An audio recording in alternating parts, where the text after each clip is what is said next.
Assalamualaikum warahmatullahi wabarakatuh. Perkenalkan, saya Vicky Andrianingsih dengan NIM 22042176. Pada kesempatan kali ini, saya akan memaparkan materi pada pertemuan 9 dalam mata kuliah Sistem Informasi Manajemen. Dalam pertemuan kali ini akan membahas 5 pembahasan, yaitu yang pertama mengenai pelanggaran hak cipta intelektual, yang kedua pertahanan dari virus, ketiga etika dalam sistem informasi manajemen, yang keempat isu-isu etika dan sosial yang terkait dengan sistem, dan yang kelima model untuk mempelajari isu-isu etika, sosial, dan politik. Baiklah, langsung saja masuk pada pembahasan yang pertama, yaitu mengenai pelanggaran hak cipta intelektual. Hak kekayaan intelektual adalah hak eksklusif yang diberikan negara kepada seseorang, sekelompok orang, maupun lembaga untuk memegang kuasa dalam mendapatkan manfaat dari kekayaan intelektual yang dimiliki. Hak kekayaan intelektual merupakan kekayaan pribadi yang dapat dimiliki dan dilakukan sama dengan bentuk kekayaan lainnya. Hak kekayaan intelektual terdiri dari hak cipta, merek, indikasi geografis, desain industri, paten, desain tata letak sirkuit terpadu, informasi rahasia, dan varietas tanaman baru. Adapun kemajuan teknologi informasi telah mengantarkan manusia pada kemajuan yang tidak terbayangkan. Namun, kemajuan teknologi informasi telah melahirkan persoalan berupa pelanggaran hak cipta, pengunggahan, pengunduhan, dan pendistribusian produk-produk kreatif, dan hak cipta dapat lebih mudah dilakukan dengan waktu yang singkat dan disebarkan ke sebanyak mungkin pengguna. Teknologi informasi memungkinkan terjadi pelanggaran hak cipta dalam waktu yang cepat. Kemudian masuk pada pembahasan yang kedua mengenai pertahanan dari virus. Virus komputer merupakan sebuah program yang berukuran kecil yang memiliki kemampuan replikasi atau menggandakan diri, baik dengan menimpa di atasnya atau menambahkan kode programnya ke program induk dan akan diikut tereksekusi bersamaan dengan eksekusi program induknya. Nah, terdapat beberapa cara dalam mengatasi virus yang terdapat pada komputer atau sistem informasi manajemen. Di antaranya adalah yang pertama, hindari penggunaan disket-disket yang tidak bisa dipercaya sumbernya. Kemudian yang kedua, melakukan write protect sebab virus tidak bisa menulis pada disket yang telah di write protect. Kemudian yang ketiga, membuat directory untuk pemrograman baru. Yang keempat, scan virus setiap disket yang tidak pasti kebersihan dari virus. Yang kelima, melakukan scan virus secara periodik pada hard disk. Yang keenam, menggunakan program antivirus yang terbaru. Dan yang ketujuh, tingkatkan option security dari browser setiap kali merasa memasuki alamat internet yang berbahaya. Kemudian pembahasan yang ketiga yaitu mengenai etika dalam sistem informasi manajemen. Etika berasal dari bahasa Yunani kuno yaitu etikos yang berarti karakter atau timbul dari kebiasaan.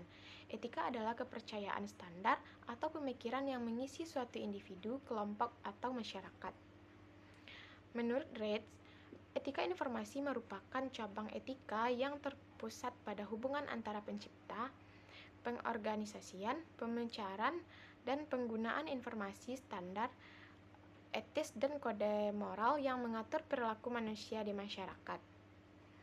Etika dalam sistem informasi dibahas pertama kali oleh Richard Mason 1986 yang mencakup yang pertama adalah privasi, yaitu menyangkut hak individu untuk mempertahankan informasi pribadi dari pengaksesan oleh orang lain yang tidak diberi izin untuk melakukannya.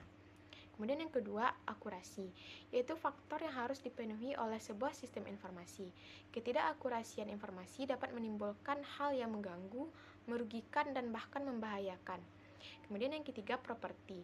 Perlindungan terhadap hak properti yang sedang digalakkan saat ini yaitu dikenal dengan sebutan hak atas kekayaan intelektual atau haki. Yang keempat adalah akses, di mana teknologi informasi tidak menjadi halangan dalam melakukan pengaksesan terhadap informasi bagi kelompok orang tertentu, tetapi untuk mendukung pengaksesan untuk semua pihak. Kemudian masuk ke dalam pokok pembahasan yang keempat mengenai isu-isu etika dan sosial yang terkait dengan sistem. Isu etika dalam sistem informasi telah memberikan desakan baru dengan semakin maraknya penggunaan internet. Permasalahan etika yang mendesak lainnya yang disebabkan oleh sistem informasi adalah untuk menciptakan akuntabilitas atas konsekuensi sistem informasi, menetapkan standar untuk kualitas sistem pengamanan yang melindungi keamanan individu dan masyarakat, dan melindungi nilai dan institusi yang sangat penting bagi kualitas hidup dalam masyarakat informasi. Adapun permasalahan etika dan sosial diantaranya adalah yang pertama, perlindungan hak kepemilikan intelektual, yang kedua, membangun akuntabilitas sebagai dampak pemanfaatan sistem informasi, yang ketiga, menetapkan standar untuk pengamanan kualitas sistem informasi yang mampu melindungi keselamatan individu dan masyarakat. Yang keempat, mempertahankan nilai yang dipertimbangkan sangat penting untuk kualitas hidup dalam suatu masyarakat informasi.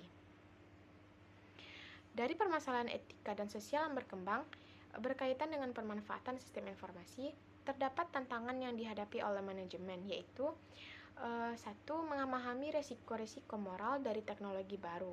Perlindungan atas hak privasi individu telah menjadi permasalahan etika. Oleh karena itu, manajemen perlu melakukan analisis mengenai dampak etika dan sosial dari perubahan teknologi. Kedua, membangun kebijakan etika organisasi yang mencakup permasalahan etika dan sosial atas sistem informasi manajemen. Manajemen bertanggung jawab untuk mengembangkan, melaksanakan, dan menjelaskan kebijakan etika organisasi yang meliputi privasi, kepemilikan, akuntabilitas, kualitas sistem, dan juga kualitas hidupnya. Adapun langkah yang dapat dilakukan untuk mengatasi isu etika dalam sistem informasi manajemen, yang pertama yaitu identifikasi dan jelaskan faktanya. Yang kedua, definisikan konflik atau permasalahan dan identifikasi nilai-nilai luhur yang terlibat. Kemudian yang ketiga, identifikasi pihak-pihak yang berkepentingan. Keempat, identifikasi pilihan yang dapat diambil. Dan yang kelima, identifikasi potensi konsekuensi dari pilihan yang telah dipilih. Adapun alasan pentingnya etika komputer. Yang pertama yaitu kelenturan logika atau adalah kemampuan memprogram komputer untuk melakukan apapun yang kita inginkan. Yang kedua, faktor transformasi yang didasarkan pada fakta bahwa komputer dapat mengubah secara drastis cara kita melakukan sesuatu. Dan yang ketiga adalah faktor tak kasat mata sehingga membuka peluang pada nilai-nilai pemrograman yang tidak terlihat, perhitungan rumit yang tidak terlihat, dan penyalahgunaan yang tidak terlihat. Selanjutnya masuk ke dalam pokok pembahasan yang kelima mengenai model untuk mempelajari isu-isu etika, sosial, dan politik. Isu etika, sosial, dan politik sangat berkaitan satu sama lain, di mana isu etika mempengaruhi individu untuk harus memilih tindakan atau di antara dua prinsip etika yang terkadang menimbulkan konflik. Isu sosial berasal dari isu etika sejalan masyarakat berharap pada diri seseorang untuk dapat melakukan tindakan yang benar, sedangkan isu politik berasal dari konflik sosial yang pada umumnya berkaitan dengan penggunaan undang-undang yang memberikan arahan dan panduan bagi individu atau organisasi dalam berperilaku agar sesuai dengan tindakan yang benar. Isu etika, sosial, dan politik muncul oleh adanya informasi yang mencakup 5 dimensi moral, yaitu sebagai berikut. Yang pertama, hak dan kewajiban informasi, yaitu berkaitan dengan perlindungan privasi seseorang individu dengan tidak mencampuri atau membatasi kebebasan individu tersebut. Yang kedua, kepemilikan hak dan kewajiban, yaitu berkaitan dengan perlindungan kekayaan dan intelektual pribadi. Yang ketiga, yaitu akuntabilitas dan pengendalian, yang berkaitan dengan undang-undang privasi individu.